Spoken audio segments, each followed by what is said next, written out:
नेपाली विद्यार्थीको सबभन्दा first choice यो 5 वटा कन्ट्री हुन्छ बीएससी नर्सिङको लागि। आज हामीले यो 5 वटा कन्ट्रीको फुल कम्पेरिजन गर्नेछौँ। तपाईलाई कुन कन्ट्री बेस्ट हुन्छ अन्तिमसम्म भिडियो हेरेर कमेन्ट गर्नु होला है त।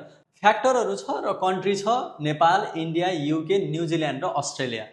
सबभन्दा सुरुको फ्याक्टर हो फी। फी कति लाग्छ त? नेपालमा तपाईलाई थाहा छ 10,36,000 टोटल फी हो, ट्युसन फी पढेको मात्र।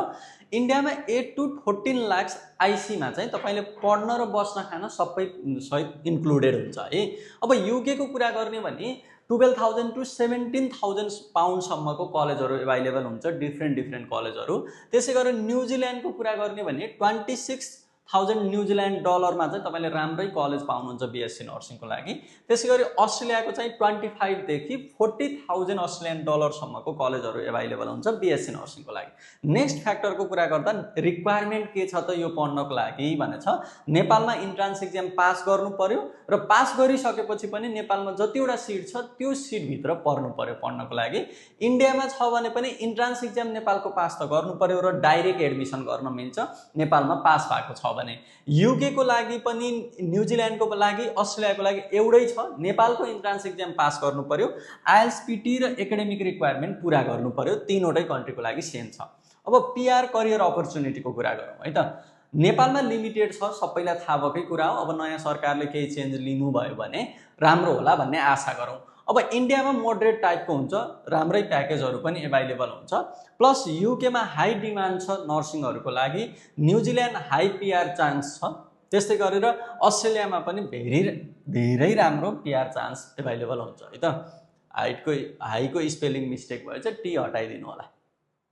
वर्क वाइल स्टडी, अब पढ्ने बेलामा काम गर्न कतिको फिजिबल भइन्छ। नेपालमा नो भन्दा हुन्छ, मिल्दैन, केही आफूले फ्रिल्यान्सिङ गरे मात्र यो। इन्डियामा थोरै केही गर्छु भने पार मिल्न पनि सक्छ। युकेमा 20 आवर्स पर विक काम गर्न पाउनुहुन्छ, न्युजिल्यान्डमा पनि 20 आवर्स पर विक र अस्ट्रेलियामा चाहिँ तपाईले 24 आवर्स पर विक काम गर्न पाउनुहुन्छ है त। रिस्क फ्याक्टरको कुरा गर्नुपर्दा सिट एकदमै लिमिटेड छ, तपाईहरुलाई थाहा छ होला। अराउन्ड 2500 को सेरोफेरोमा सिट छ। क्वालिटी भेराइज भनेको कलेज अनुसार कुनै कलेज राम्रो पनि पर्छ, कुनै कलेज नराम्रो पर्छ। त्यही भएर सही काउन्सिलिङ हुनुपर्छ तपाईले कलेज चुज गर्दा। भिजा र कस्ट लाग्छ। युकेमा चाहिँ रिस्क फ्याक्टर अलि महँगो नै पर्छ, तर न्युजिल्यान्ड र अस्ट्रेलिया भन्दा सस्तो नै पर्छ overall. Cost plus PR competition पनि छ न्युजिल्यान्डमा।